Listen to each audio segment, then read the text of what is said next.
So I'm kind of wary about wearing this white shirt on camera because I feel like my foundation is just gonna look orange. And also I feel like with the exposure issues with my camera, I'm probably gonna just be whitewashed completely out of this frame. But look at this shirt. She's got a blonde bob and it says, "I can save this mess by myself." It's literally the perfect shirt. So foundation and exposure issues aside, this is what we're going with today.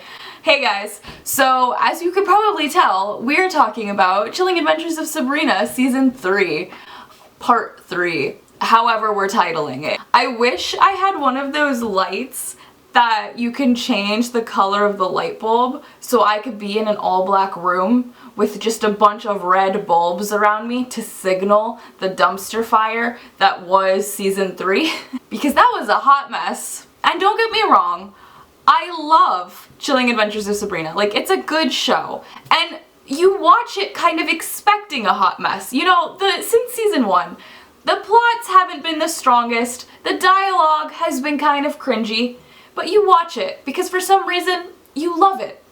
And I didn't hate Season 3, but what the heck was it? My main question is, why was there so much singing? Where did that come from? Why did it come?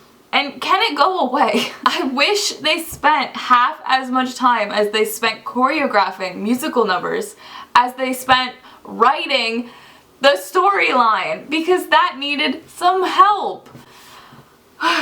This season hit 2 of my top 3 biggest pet peeves in storytelling, so you could kind of see where I'm going and what I'm feeling right now, because it just annoys me so much when they use pregnancy as a plot twist and all of a sudden the female character, her life is worth something again. She was gonna die before, she was marked for whatever before, you know, she's done bad things. Whatever the character is, the writers think that the pregnancy will fix it. And I'm just like, can we not? Please. Have I just been burned by Season 4 of Sherlock and Rosie? I feel like at least with Lilith's kid, we might get some, oh no, Sabrina's got the throne, but now it's a boy, and will the boy get the throne? I guess we can get that, but I swear to God, if they time jump so that we get him at an age where he could fight for the throne, like, that's just gonna be a hot mess. And I'm just hoping that they keep Lilith around, because Michelle Gomez is the best part of the show. And I will be sad if she dies. The second thing I absolutely hate when shows and stories do is when they pull out time travel to fix all of their issues. Endgame. Because they just couldn't come up with another way to do it. And I guess maybe they were hoping that, oh, now we'll have 2 Sabrinas, like that'll be engaging and dynamic. But the thing is, now we have a paradox we gotta fix, and I'm just, why? And it doesn't even really make sense as to how Sabrina got there. Like, how did she get herself out of the stone in the first place? Like, where did she come from if she was in the stone? Where, what timeline? What timeline? Where? How? That was not explained. I feel like I would say, oh, maybe in Season 4 they'll explain it, but they're not gonna explain that in Season 4. They're gonna be like, ah, it's a paradox, let's move on, let's try to fix it. So I'm just giving up on that. That happened, and we're moving on. I'm also wondering if they've got a competition or something in the writer's room for who can write the absolute most cliched lines possible. Were they in like a stereotypical romance novel? First of all, they're all like, what, 16 years old? Like, why are they like living and dying for their romances? Like, y'all, you got life to live. You don't need to worry about this just yet. Like, it's not life or death. Like, it's chill. And there's this one scene with cliched dialogue that's backwards. I feel like it's actually like the actors read the wrong character almost. It's the scene where Roz and Harvey are talking and she's back after having been turned to stone. And Roz goes, "I thought I lost you forever." And Harvey's like, "Oh no, you'll never lose me," or something like that. I'm paraphrasing because I already deleted it off of my phone and I don't have internet, so I can't rewatch the episode that it's in. But basically the gist of it was Roz saying, I thought I lost you forever, and Harvey being like, oh no, you'll never lose me, I'll always be here. Which is cliched to begin with, but in context it doesn't even make sense. Roz was the one who was stone. Harvey was the one who watched her stone break into 1,000 pieces. Like, he should be the one saying, I thought I lost you. And then she should reply, you'll never lose me. Like, why is that switched? And I know I'm nitpicking on like the most minor of scenes, but what the heck? So much of the dialogue is cringy, and normally you look past it because you're like, oh, whatever, this is a good show, you know, we've got witches, we've got Sabrina, like we've got Michelle Gomez, we've got Hilda, like we've got good stuff going on. But when the rest of the plot's a hot mess, the dialogue needs to be up another level. Like, it's I feel like my entire analysis right now, slash review, slash thoughts, because I just finished watching it, is very nitpicky, but were there no other virgins that they could have picked? Like, you're telling me this entire town had 3 virgins? Theo, Harvey, and Miss Wardwell. What? That begs the question, is there an age limit to this pagan magic?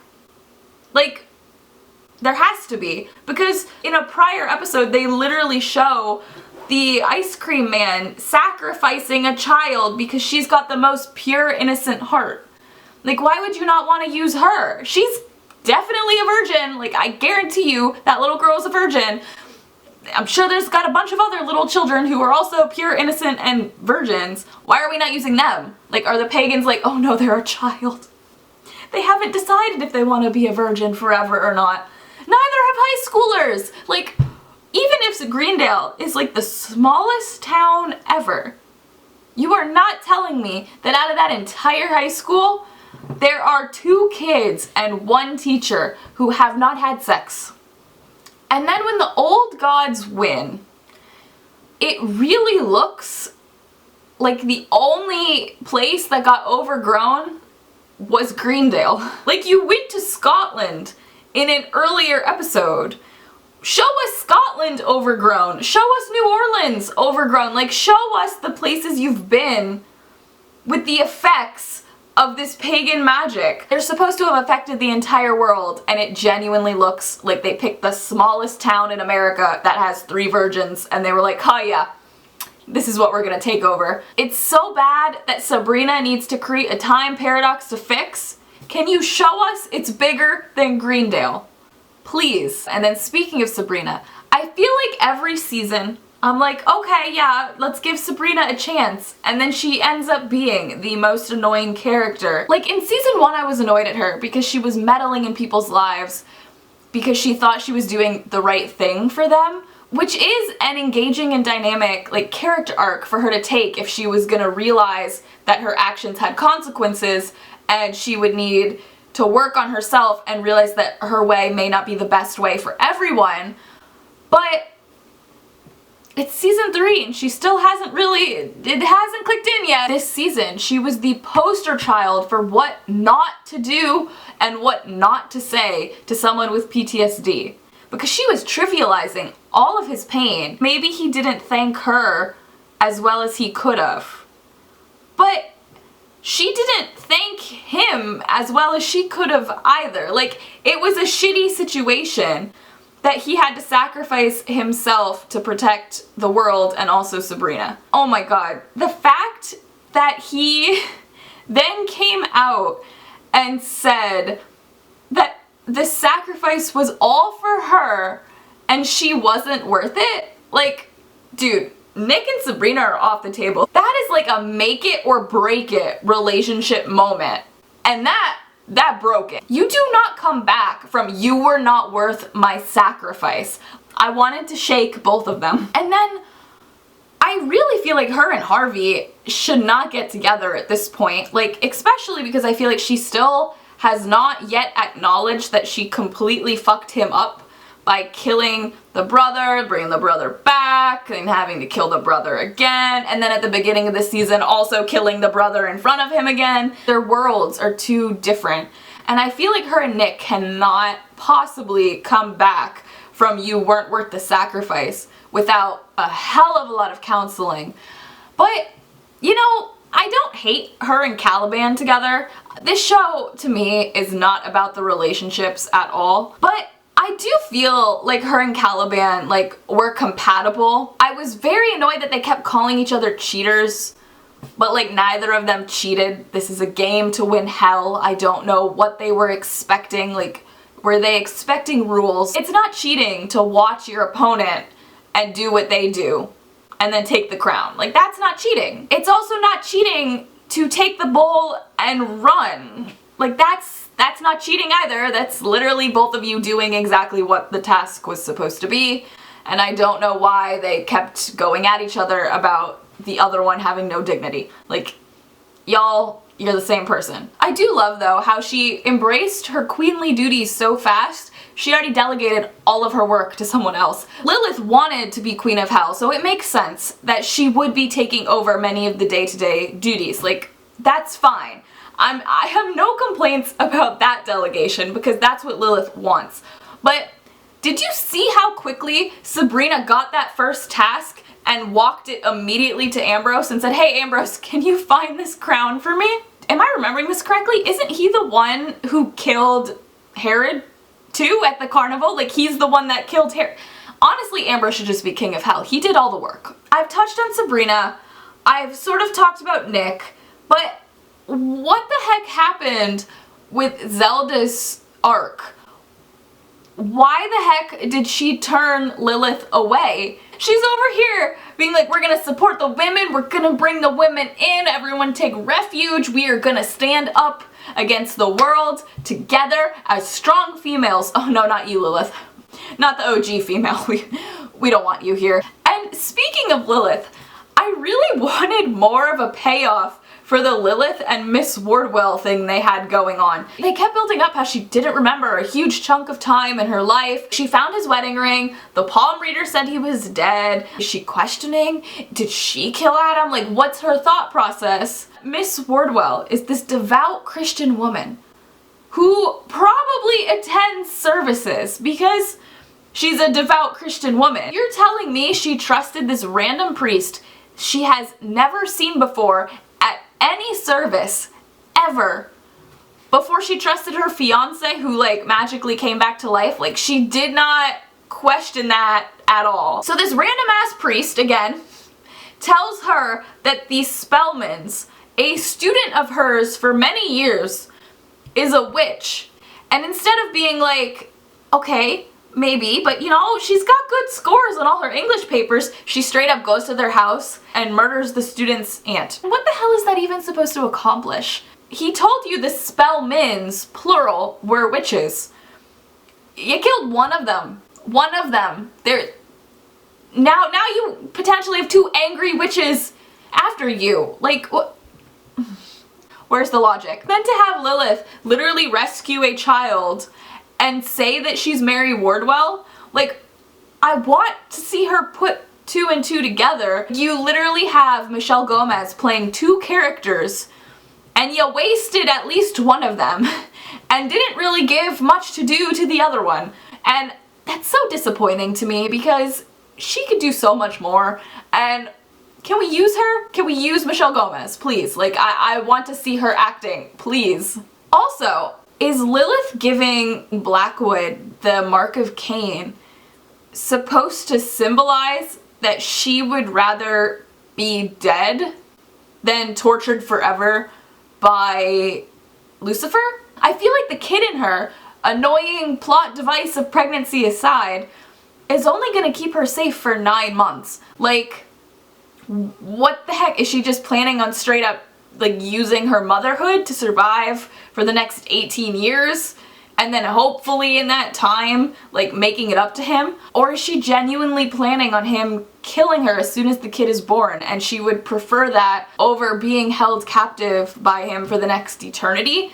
Like, I feel like that's what I'm taking from that, which is very sad and very interesting. And like, I just want to know, does she have a longer plan in place? Like, is she hoping Blackwood takes Lucifer out?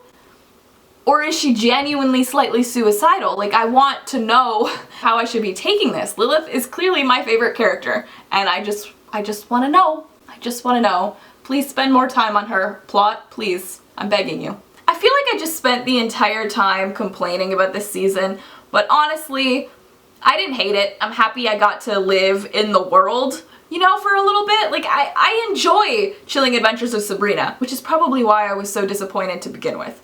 But I feel like I should end this on a more positive note and talk about what I actually did enjoy. And the first thing is that lunar bath scene. That was beautiful. Like, I don't know how much of the budget that took out, but those glowing effects, gorgeous. Love that. I felt like I was watching Runaways, and I was just watching Carolina glow. And the beginning of that kind of had like Midsommar vibes, which actually worked really well. It gave like such an eerie feeling that when the pagans were introduced, it like set the scene and gave the whole thing such an air of unease. I feel like we also have to appreciate their outfits, because whoever did costuming this season knocked it out of the park. Like, oh my god. Sabrina, you know, she looked cute. I would say this season definitely had her best wardrobe yet. But forget about Sabrina. Let's talk about Prudence. Every single outfit she was in, I was in love with. There was not a look she did not rock. She had satin, she had silk, she was in white, she was in black, she had lace, she had leather. Like, she was killing it. Whoever did costuming for everyone, but particularly for Prudence, like, man, you win like the best of the entire season award. I feel like I can't end this video without talking about the most unexpected but also the most exciting scene of the entire season. Zelda and Marie. Part of me is like, where was the build-up? But the other part of me is like, dude, none of the other relationships had build-up either, so you might as well get some good representation out there. I was so excited when they kissed. I squealed. I wish I could figure out how to record like my screen when I watch Netflix so I can make those commentary videos, because I feel like I'm constantly yelling at the characters and I'm constantly like squealing when stuff happens, and I'm just very excited when I watch it. And usually I am excited alone in my room watching it.